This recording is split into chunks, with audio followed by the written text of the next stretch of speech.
Assalamualaikum warahmatullahi wabarakatuh. Nama saya Ayazid Saifullah, mahasiswa semester 5 program studi Agribisnis Fakultas Pertanian Universitas Pasir Penggarean. Baiklah, saya akan menjawab soal ujian tengah semester mata kuliah Pendidikan Pancasila dosen pengampu Bapak Rian Prayogi SMPD.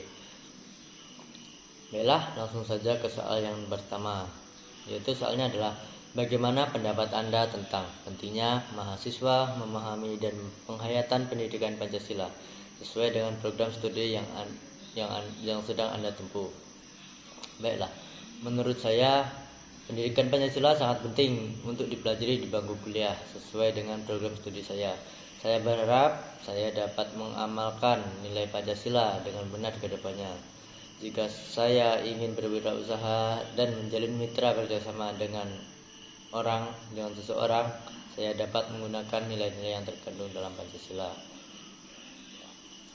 atau lebih tepatnya dipelajari oleh mahasiswa, karena Pancasila di sini adalah berperan sebagai ideologi negara Indonesia.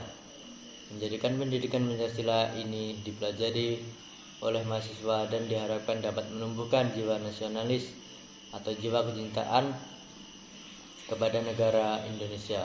Selain itu, tujuan dari pendidikan Pancasila di sini adalah agar mahasiswa yang telah mempelajari mata kuliah pendidikan Pancasila ini, setelah mereka keluar atau lulus dari bangku perkuliahan, mereka dapat berbaur dengan masyarakat di sekitar lingkungannya sendiri, karena nilai-nilai pendidikan Pancasila ini adalah nilai-nilai kebiasaan dari masyarakat Indonesia pada umumnya.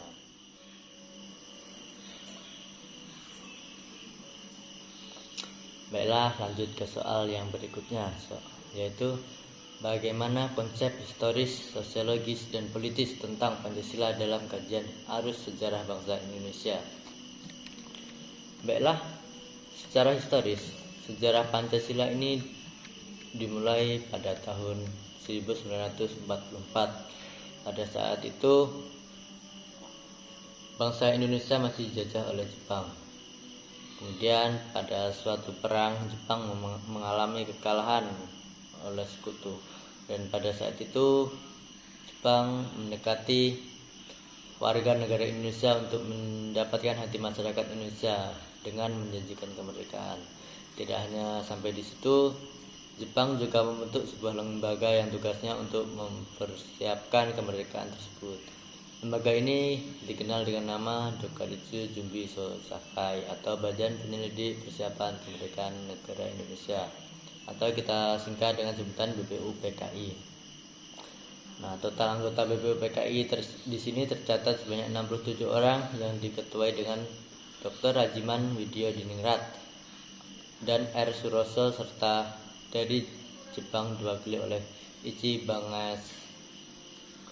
Untuk sidang pertama BPUPKI ini digelar di Gedung Pancasila pada tanggal 29 Mei 1945. Nah, pada saat sidang tersebut nampaknya cukup alot, karena di sana hampir sampai 5 hari itu tidak putus atau tidak menemui jalan terang, hingga pada tanggal 1 Juni 1945, setelah beberapa hari tidak mendapatkan titik terang, pada tanggal 1 Juni 1945 Presiden Soekarno atau Insinyur Soekarno mendapatkan giliran untuk menyampaikan ide serta gagasannya terkait dengan dasar negara Indonesia. Gagasannya tersebut kita sebut dengan Pancasila. Nama Pancasila sendiri disusun dari kata panca dan sila. Panca artinya 5, sedangkan sila artinya adalah prinsip atau asas atau dasar. Pada saat itu Soekarno menyebutkan 5 dasar untuk negara Indonesia, yakni sila pertama kebangsaan, sila kedua internasionalisme, sila ketiga demokrasi, sila keempat keadilan sosial, dan sila kelima ketuhanan yang Maha Esa. Pidato yang tidak dipersiapkan secara tertulis terlebih dahulu itu diterima secara aklamasi oleh segenap anggota BPUPKI. Kemudian BPUPKI membentuk sebuah panitia kecil untuk menyempurnakan rumusan Pancasila dan membuat Undang-Undang Dasar yang berlandaskan kelima asas tersebut. Panitia tersebut sering kita sebut dengan sebutan Panitia 9 yang diketuai oleh Insinyur Soekarno. Lalu akhirnya pada tanggal 17 Agustus 1945 Indonesia menyatakan kemerdekaannya, dan pada tanggal 18 Agustus 1945 Pancasila resmi disahkan sebagai dasar negara Indonesia yang terbukti dengan tercantumnya Pancasila dalam pembukaan Undang-Undang Dasar 1945. Nah, kemudian di sini pada tanggal 1 Juni 2016 Presiden Indonesia, yakni Presiden Bapak Joko Widodo, menetapkan pada tanggal 1 Juni itu adalah hari kelahiran Pancasila dan juga menjadi hari libur nasional yang ditetapkan melalui keputusan Presiden nomor 24 tahun 2006. Nah, secara sosiologi diimplementasikan sebagai ilmu tentang kehidupan antara manusia, di dalamnya mengkaji latar belakang, susunan, dan pola kehidupan sosial dari berbagai golongan kelompok masyarakat, juga mengkaji masalah-masalah sosial, perubahan, dan pembaruan dalam masyarakat. Nah, secara politis, yaitu salah satu sumber pengayaan materi Pancasila adalah berasal dari fenomena politik bangsa Indonesia, pola pikir untuk membangun politik yang murni, yang jernih, yang mutlak, dilakukan sesuai dengan 5 sila, yaitu ketuhanan yang Maha Esa, kemanusiaan yang adil dan beradab, persatuan Indonesia, kerakyatan yang dipimpin oleh hikmat kebijaksanaan dalam permusyawaratan perwakilan, serta keadilan sosial bagi seluruh rakyat Indonesia.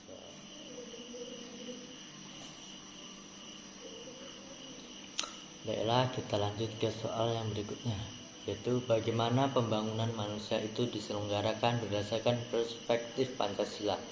Nah, pembangunan manusia diselenggarakan berdasarkan perspektif Pancasila, membangun karakter manusia, meningkatkan kesadaran generasi muda Indonesia agar pentingnya menjadi generasi penerus bangsa yang memiliki karakter sesuai dengan nilai-nilai dasar Pancasila. Nah, Pancasila di sini adalah sebagai paradigma atau tolak ukur pembangunan manusia, khususnya masyarakat Indonesia atau anak-anak muda Indonesia. Jadi pendidikan sesuai dengan efektif. Pancasila di sini maksudnya adalah pembangunan karakter dari masyarakat Indonesia atau anak-anak muda Indonesia sesuai dengan nilai-nilai dalam Pancasila. Oke, kita ambil contoh seperti nilai yang terkandung dalam Pancasila sila keempat, yaitu kerakyatan yang dipimpin oleh hikmat kebijaksanaan dalam permusyawaratan perwakilan. Nah, di sini sebagai contoh, di sini diajarkan bagaimana misalnya dalam bermusyawarah, dalam memecahkan suatu masalah itu dianjurkan menggunakan musyawarah untuk menjalin kekeluargaan atau persatuan dari bangsa Indonesia. Lalu sebagai contoh lagi, yaitu sila pertama, yakni ketuhanan yang Maha Esa. Maksudnya atau nilai yang terkandung salah satunya di dalam Pancasila sila pertama, yaitu adalah memberi contoh supaya bagi setiap masyarakat Indonesia ini terdiri dari beberapa suku atau beberapa agama, maka dari itu diharapkan masyarakat Indonesia ini memiliki toleransi antar sesama dan juga sebagainya. Baiklah, di sini mari kita lanjut ke soal yang berikutnya. Soalnya adalah bagaimana Pancasila menjadi ideologi bangsa Indonesia. Arti Pancasila sebagai ideologi negara Indonesia itu lebih luas dari visi atau arah kehidupan berbangsa dan juga bernegara di Indonesia. Visi tersebut adalah terwujudnya kehidupan yang menjunjung tinggi ketuhanan, nilai kemanusiaan, nilai persatuan dan kerakyatan, serta nilai keadilan. Nah, Pancasila secara historis telah disebutkan dalam soal yang sebelumnya, itu sebetulnya adalah kristalisasi nilai yang sudah lama ada hidup dan berkembang di akar pribadi dan budaya bangsa Indonesia. Sedangkan ideologi secara umum adalah kumpulan gagasan yang mengarah dalam dan sistematis menyangkut kehidupan manusia. Nilai-nilai yang ada pada setiap butir Pancasila harus dijadikan sebagai pedoman dasar dalam melangsungkan kehidupan bernegara. Nah, selain itu ada juga fungsi-fungsi Pancasila sebagai ideologi negara. Fungsi pertama yakni adalah Pancasila berperan sebagai sarana pemersatu masyarakat dan juga bertindak sebagai pemelihara persatuan dan kesatuan bangsa. Untuk fungsi yang kedua yaitu berfungsi untuk mengarahkan dan memotivasi bangsa untuk mencapai cita-citanya. Fungsi yang ketiga adalah karena Pancasila merupakan identitas bangsa, Pancasila juga berperan untuk memelihara dan mengembangkan identitas tersebut. Lalu fungsi yang terakhir adalah fungsi keempat, Pancasila sebagai ideologi negara. Berfungsi sebagai kontrol sosial. Maksudnya adalah Pancasila menjadi tolak ukur sejauh mana negara kita telah mencapai cita-citanya.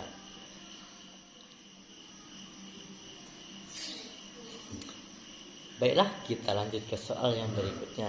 Soalnya adalah bagaimana pemahaman dan penghayatan nilai-nilai Pancasila sebagai ideologi bangsa di kalangan mahasiswa, elit politik, dan pengusaha. Nah, pemahaman dan penghayatan Pancasila di kalangan mahasiswa itu pada umumnya mahasiswa itu telah menjalankan atau telah mengikuti nilai-nilai dalam Pancasila. Akan tetapi mahasiswa tersebut tidak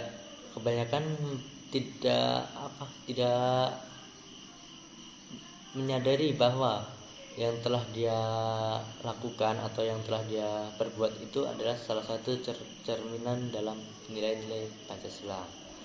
Nah, ada juga mahasiswa yang telah mengerti dan memahami nilai-nilai yang terkandung dalam Pancasila. Akan tetapi ada juga mahasiswa yang belum memahami.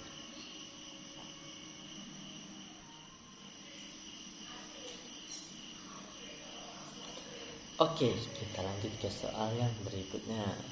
Soalnya adalah bagaimana Pancasila menjadi dasar negara Republik Indonesia. Nah, Pancasila menjadi dasar negara Republik Indonesia bermula dari kebiasaan masyarakat Indonesia itu pada umumnya. Nah, pada umumnya dikristalkan sehingga menjadi butir-butir nilai dasar yang kita sebut dengan Pancasila. Nah, awal mulanya itu Pancasila terbentuk dari masa penjajahan Jepang, yang mana pada saat Jepang kalah dengan Sekutu, nah di situ ada sebuah badan yang kita sebut dengan BPUPKI melakukan sidang yang mana mereka menentukan nilai dasar atau ideologi negara Indonesia, di mana pada tanggal 29 Mei atau pada hari sidang BPUPKI yang pertama itu Dr. Muhammad Yamin menyampaikan pendapatnya tentang dasar negara. Nah, lalu pada tanggal 1 Juni 1945 Insinyur Soekarno atau presiden pertama dari Indonesia itu menyempurnakan atau menyampaikan pendapatnya mengenai dasar negara Indonesia. Nah, disitulah pendapat dari Insinyur Soekarno ini disetujui oleh anggota BPUPKI. Lalu akhirnya Pancasila menjadi dasar atau ideologi bangsa Indonesia.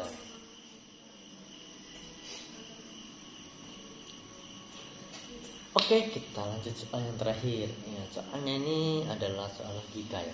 Soalnya adalah jelaskan alasan Anda diperlukannya kajian Pancasila sebagai dasar negara.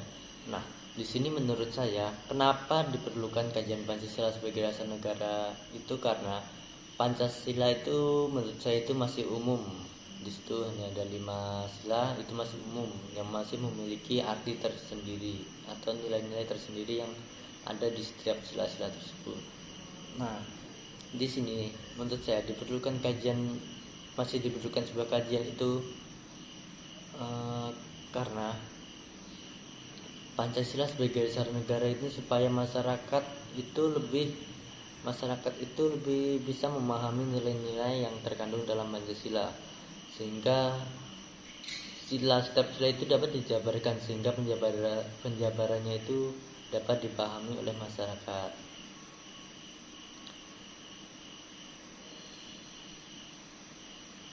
Nah, dan juga karena Pancasila ini dari sila pertama sampai sila yang kelima itu saling terkait. Contohnya seperti jika kita mengamalkan sila pertama ketuhanan yang Maha Esa, nah, di situ misalnya kita bagi masyarakat Muslim atau masyarakat Indonesia yang menganut agama Islam, mereka menjalankan ibadahnya di masjid sedang sholat berjamaah, atau masyarakat Indonesia yang menganut agama Kristen, mereka menjalankan ibadahnya di gereja. Mereka kan berkumpul atau bersama-sama dengan kerabat keluarganya. Nah, di situ selain mereka mengamalkan Pancasila sila pertama, mereka juga mengamalkan Pancasila sila ketiga, Persatuan Indonesia.